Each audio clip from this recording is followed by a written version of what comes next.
Hello and welcome back to Dragon Age Origins with me, Nidhi.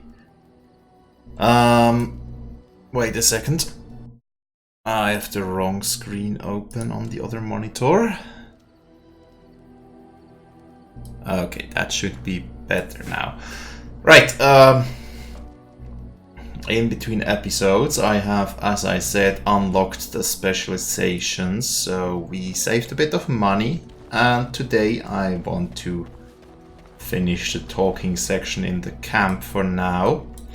The enchantment here, I found out that this would be putting runes into rune slots on swords, so, or items.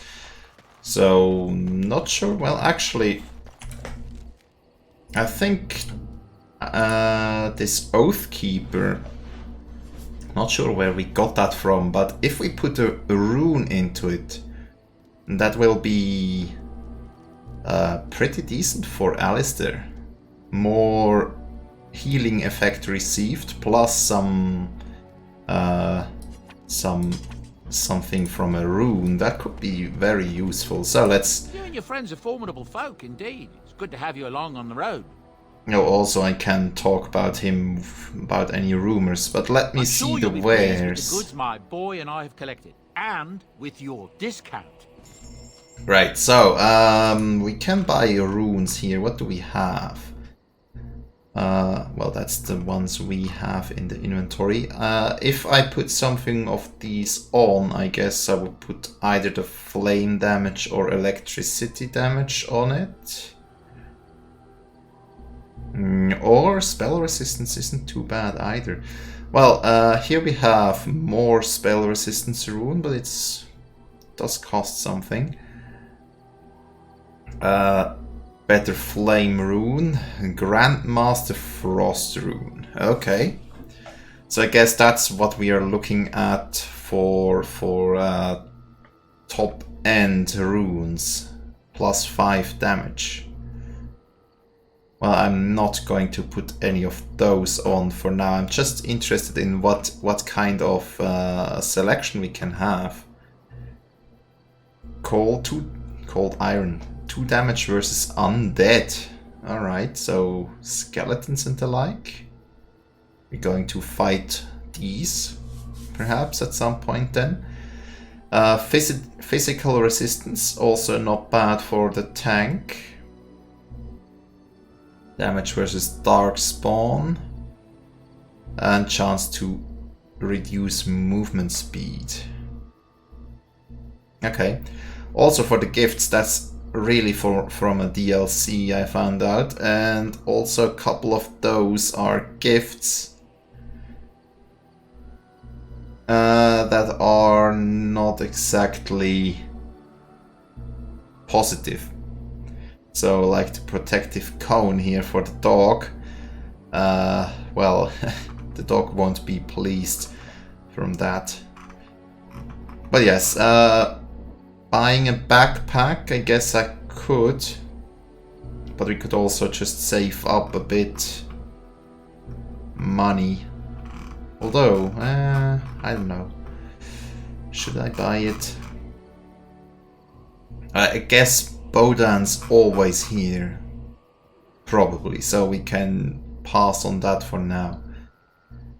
But yeah, there's also gifts here that we can use that are actually increasing the affection, and they will unlock an item for the people, like if we gift the fat loot to Liliana, she will be able to play songs or something like that when we talk to her. Well, anyways, we'll check that out later. For now, I want to enchant the sword, the Oathkeeper, and we'll put a novice flame rune on it for now. Does it take any lyrium or money, or is it just we put it in and everything works great?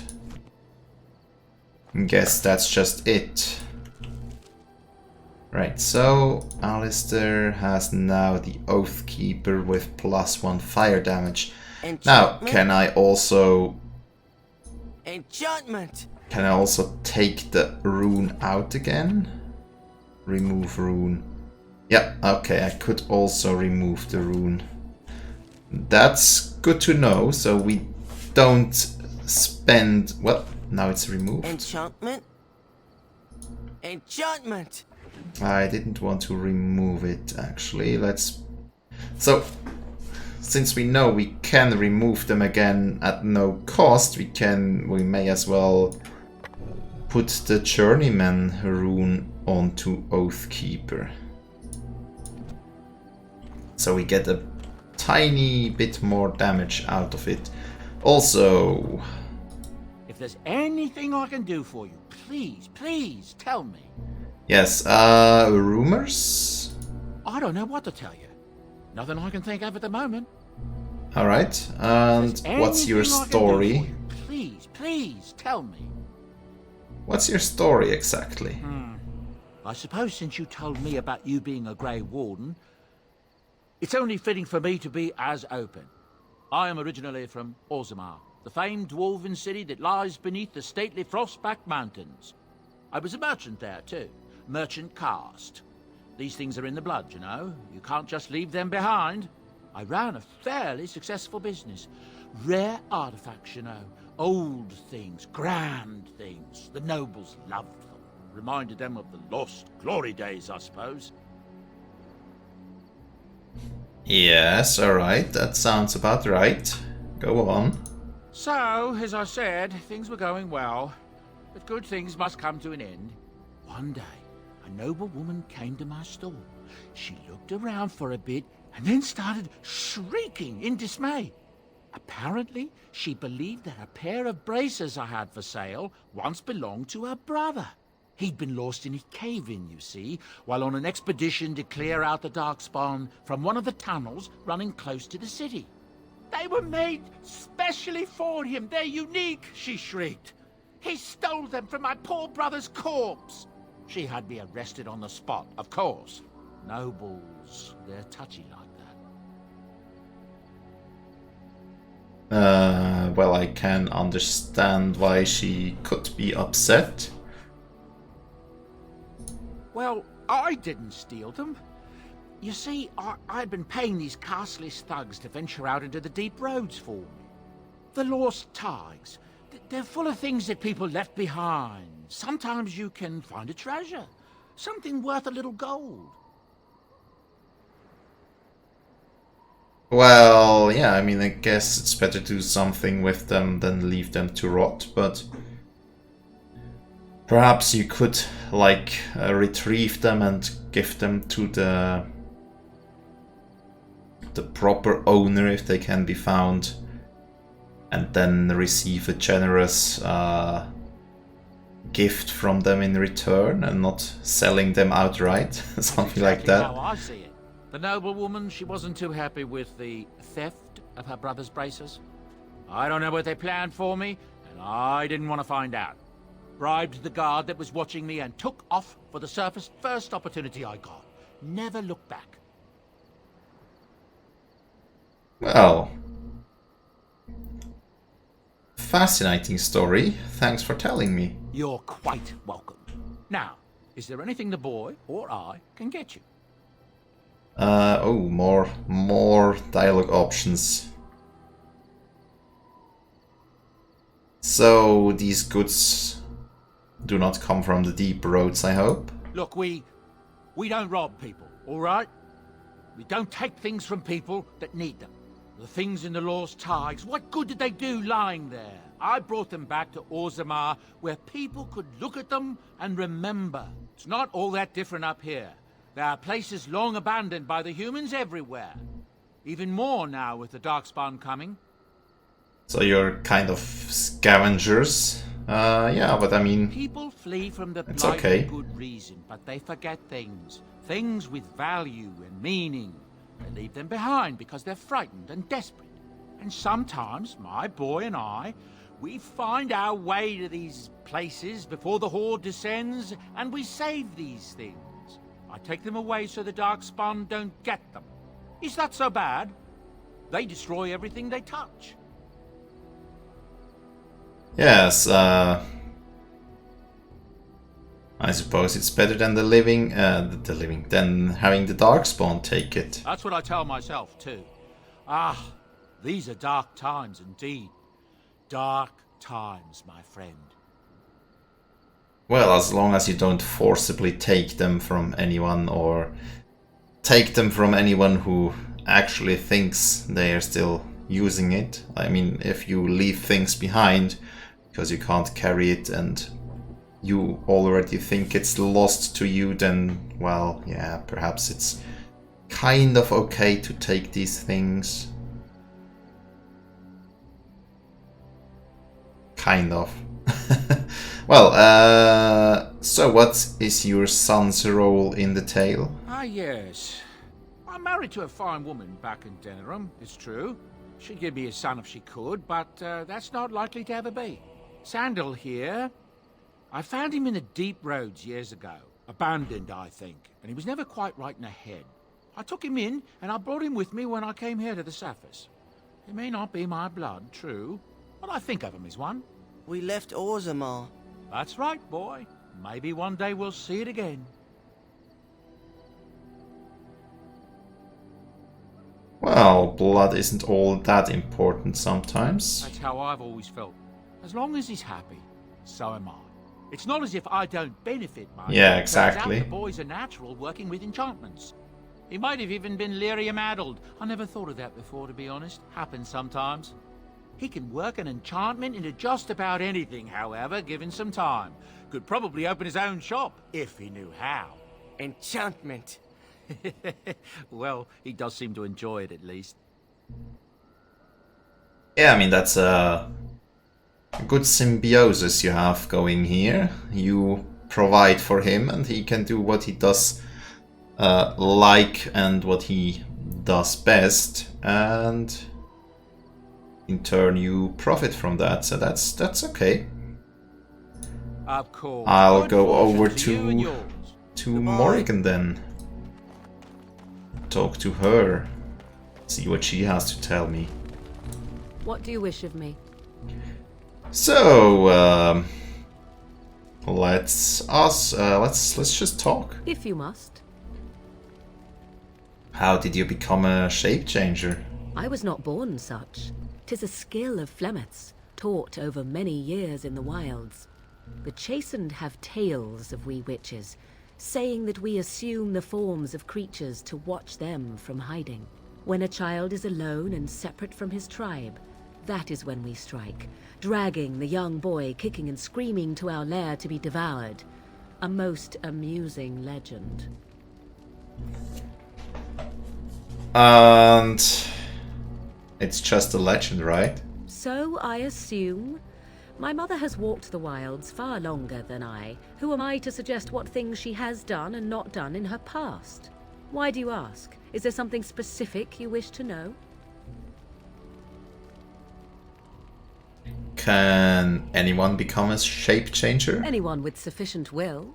But the act of transformation is a magical one. 'Tis a spell and thus requires a mage's talents. If you had a notion to learn such a skill for yourself, sadly, you must remain disappointed. I see. Do you spend a lot of time as an animal? There were nights when the wilds called to me, 'tis true. You look upon the world around you and you think you know it well. I have smelled it as a wolf, listened as a cat, prowled shadows that you never dreamed existed. But my life is as a human. I am under no illusions to the contrary. Alright. And what do other animals think of you when you are changed? They do not shy away from me. To their senses, I believe I seem like any other of their species. As to what they think, I truly cannot say. Just as I am still human, no matter my form, they are still animals. Thus they cannot speak, even were I to ask.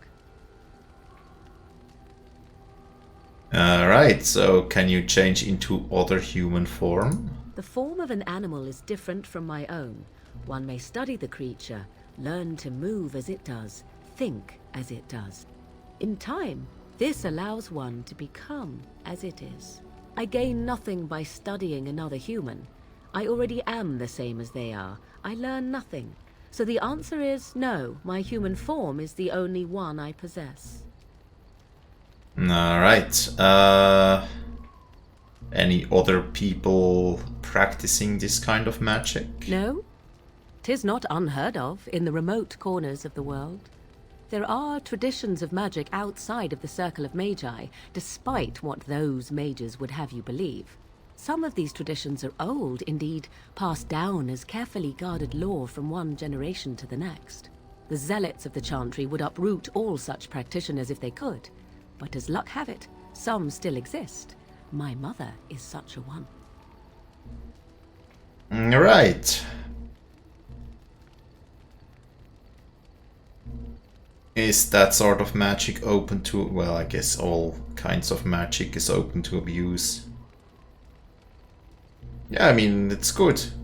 I believe knowledge has to be preserved somehow. I'm surprised you think so. Still, 'tis a pleasant thing to hear. Indeed. Have you an opinion on my abilities, then? Am I an unnatural abomination to be put to the torch? No. Tied to a flagpole and tickled. No. No, I think your abilities sound quite useful. Oh, you're simply full of surprises, little man, aren't you? But enough of such talk. Let us proceed, lest the dust gather on us. Right. What do you wish of me? Anything else to talk about? If you must. Like, did you grow up in the wilds? Why do you ask me such questions? I do not probe you for pointless information, do I? You can probe me anytime.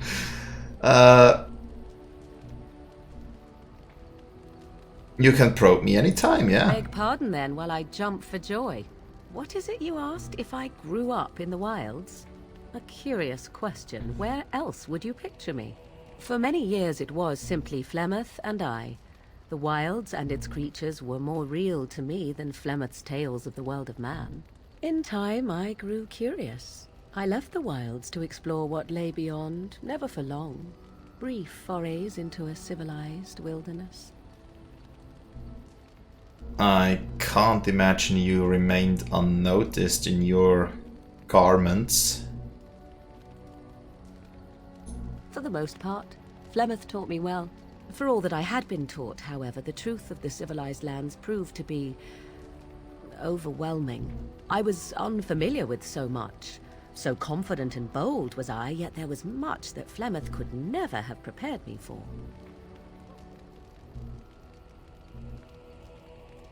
I can just imagine. I rather doubt that.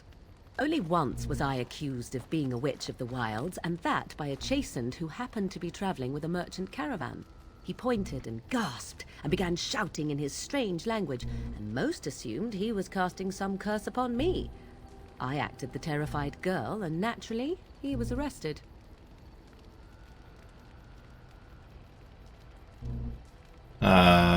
What happened to the poor man? Who cares?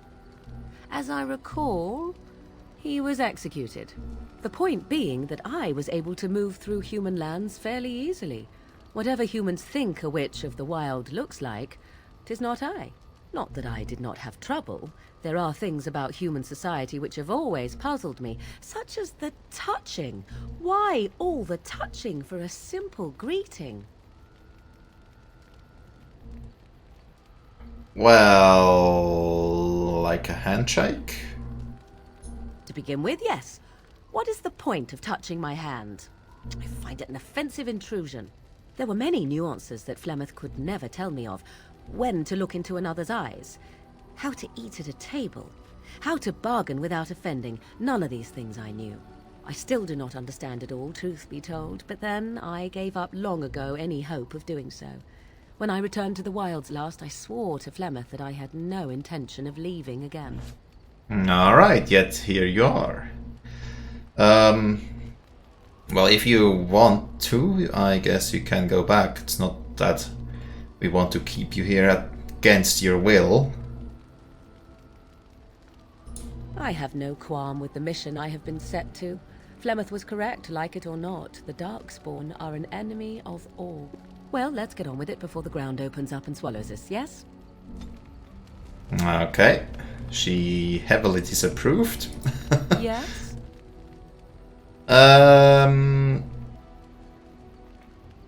Let's talk If you some must. more about... Have you ever been hunted by the Chantry? You are very cute to ask so many questions. And you are very cute when you're evasive. Really? Perhaps we should be wrapped in ribbons and adorned with flowers. So cute are we, too. My mother has been hunted from time to time, yes, by Templar fools like Alistair, which should tell you how successful they generally were. Flemeth made a bit of a game of it, in fact. The Templars would come again, and she would look at me and smile and say that the fun was to begin once more. Yeah... I feel sorry for the Templars. They came with as much swagger and arrogance as they did self-righteousness. Pity them if you wish, for they held none for us. Flemeth would warn them, once. 'Twas a warning they inevitably failed to heed. And then the true game began.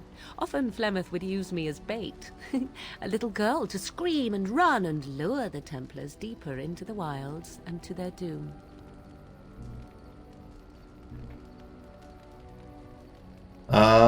I see. So... She used you as a bait? 'Twas a game, and I a young girl. If I didn't get to play, I would have been very upset. Thankfully, the wilds is a vast place. Once they found us, Flemeth would simply move us elsewhere, and we would be lost within the forest once again. I did not understand the danger we faced until I was much older. I had never heard of apostates or maleficarum. Right, and... You still think it was fun? I think that my mother made it fun so that a child did not learn to fear. And I think that it was necessary. There are no trials for apostates, no prisons, no mercy. There are only absolutes, so only survival matters. If the wilds have taught me anything, 'tis this. First, you must survive. Do you disagree?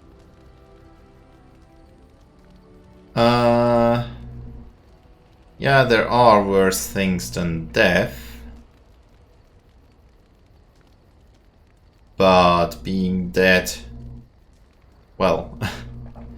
there are things in between being alive and death that are perhaps worse. Oh? I would ask what exactly, but I'm certain that would be a lengthy conversation, and suddenly I grow very weary. Enough of this talk. Let us return to the task at hand. And she disapproves some more. Probably have to gift her a couple things soon, so she's not against me. Oh, well, we're still in the positive at least. Yes? So, let's If you talk. Is Flemeth really what she seems to be? Well, that depends, does it not? What does she seem to be? Not the old man. Well, either a powerful maleficar or a human.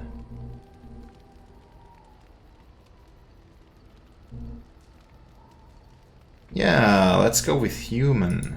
Oh, she certainly was human. Once. Was. How much do you know of the tale? The one that the chastened still tell of my mother, to frighten them into obedience. Well, just a little, if that's the thing that Liliana told us. But I'm more interested in the truth. I can relay what Flemeth once told me herself.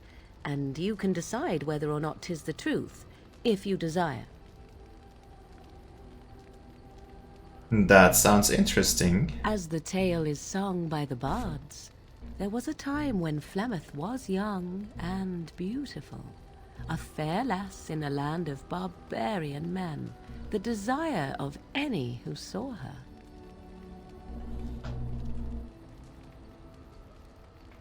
Yeah, I've heard that part. The tales say that Flemeth fell in love with Osen the bard, and fled the castle of her husband, the dread Lord Conabar, and that he swore vengeance for her infidelity.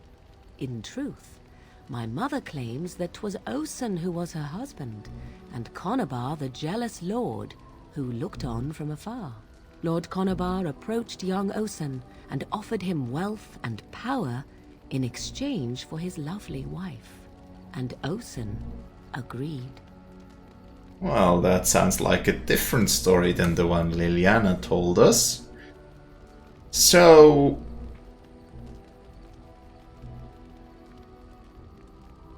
Flemeth must have been very angry. The life of a bard is a poor one, and love fades in the wake of hunger. 'Twas Flemeth who suggested the arrangement. Oh. All would have been well had Lord Conabar kept his end of the bargain. But he was a foul man who bargained with coin he did not possess. Osen was led off to a field and slain, left for dead. Flemeth spoke to the spirits and learned of the deed, and swore revenge.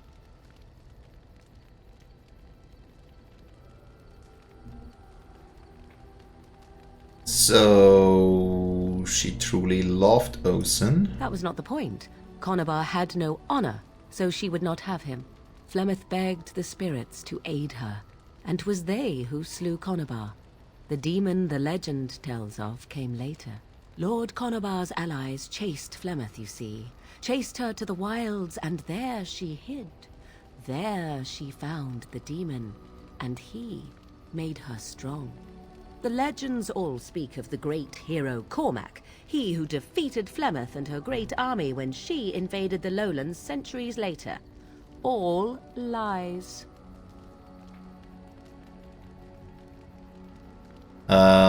Which one is a lie? That she never invaded, or that she was never defeated? The truth of the matter is that there was never an invasion. As Flemeth tells it, the Chastened never raised an army under her banner, and she never fought with any warrior named Cormac. Cormac led a brutal civil war against his own people, and later claimed it was to vanquish evil that had taken root amongst the lords. Thus, he was hailed a hero. Flemeth was only attached to the legend much later. Perhaps 'twas due to the great war with the Chastened that eventually came, but Mother claims not to know how it began. Alright, and how is it that she survived for so long? The demon within her has transformed her into something else. An abomination, perhaps some would say. I know not. I only know my mother is clever, and she is part of the wilds as it is part of her. But she is no immortal. She bleeds. A blade in her heart would kill her like any other, were it lucky enough to find her. And the legends tell of her having many daughters, so are they all dead? You ask if I have sisters. I have asked of this myself. The stories tell of many witches of the wilds after all, not just the one. And these tales existed long before I did. Flemeth refuses to speak of other daughters, if they existed. So, should I believe I am her first? I doubt that too. And why would she refuse to speak of them? The Chastened tell of a falling out between Flemeth and her daughters. They say that one day she hunted them all through the wilds and ate their hearts. It may be true. I have never seen another witch or heard of one. Perhaps one day Flemeth will eat my heart as well. That sounds terrible. Let's see. What are abominations usually? How often is this usually? Always? If not always, then when is it not true? There are more things in this world and the next than you or I could ever hope to understand. What Flemeth became is a mystery. I suspect, even to her. Alright, interesting story. Thanks. Flemeth tells it with far more embellishment than I, but you are welcome. Dare I ask of your own mother? Few are abominations of legend, 'tis true, but I find myself curious nevertheless. Well, yeah, she died recently. Ah, then you have my sympathies for what it is worth. Which is very little, I am certain. It matters not. Let us move on. Okay, got a bit of the approval back. And we still have a lot to talk about with her. So, I think this point has been... Yep. And yes, what else do we have? So, life in the wilds must have been very lonely? At times, perhaps. A world full of people and buildings and things was all very foreign to me.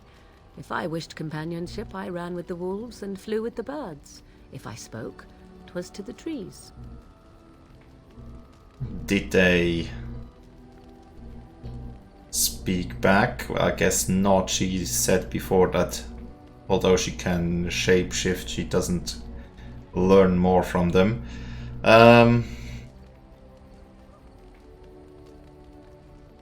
Did they speak back? Don't be foolish. I recall the first time I crept beyond the edge of the wilds. I did so in animal form, remaining in the shadows and watching these strange townsfolk from afar. I happened upon a noblewoman by her carriage, adorned in sparkling garments the likes of which I had never before seen. I was dazzled. This, to me, seemed what true wealth and beauty must be. I snuck up behind her and stole a hand mirror from the carriage. 'Twas encrusted in gold and crystalline gemstones, and I hugged it to my chest with delight as I sped back to the wilds. And what happened? Flemeth was furious with me. I was a child and had not yet come into my full power, and I had risked discovery for the sake of a pretty bauble. To teach me a lesson, Flemeth took the mirror and smashed it upon the ground. I was heartbroken.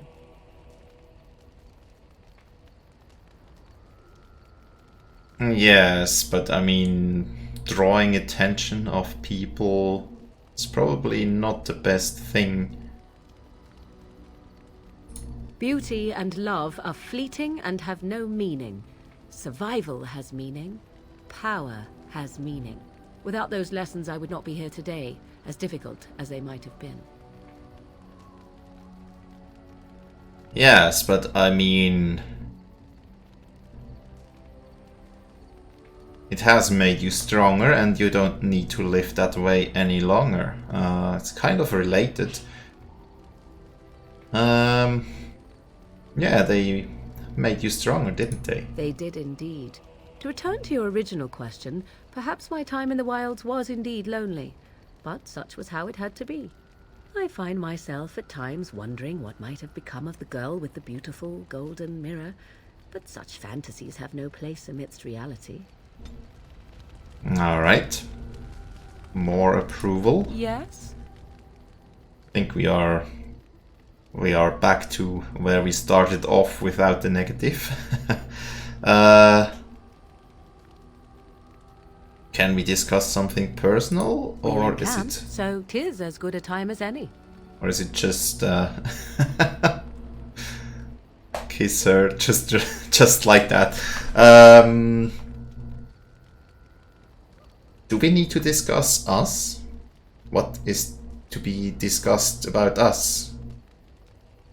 I'm curious. Discuss away. Well, nothing. Alright, interesting. So we can just straight out kiss her. Well, but that's that for now. I think we'll leave the kissing for a later date. No pun intended. And I mean, we are just at approval 9. We barely know her, so I think it's not quite the right time for that. But yes, that's all there is to do in the camp, I think. Wish I could also get rid of a couple items, so perhaps I will, in between episodes, see what of these things I can sell and what things I should keep, and gift a couple gifts to the people. I mean, the bone probably is for the dog, right? Let's gift that right away. And it just, I don't know, gave him some approval. He already is at 100, so yeah, okay.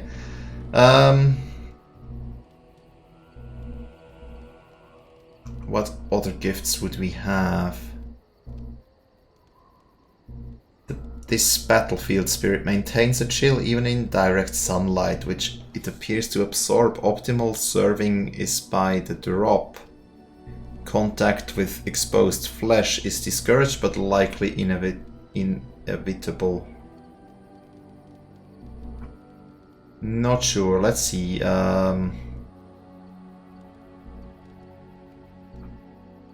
Tribal necklace, that could be something for Morrigan. So let's see.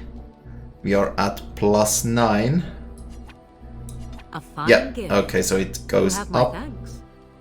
Goes up and she just says a line. Alright. I guess I can do that off screen. Find out who likes what and gifting it. Yeah. Perhaps I will do that to save, to free up some inventory space. Good. Thanks a lot for watching. See you next time and have a great day. Bye.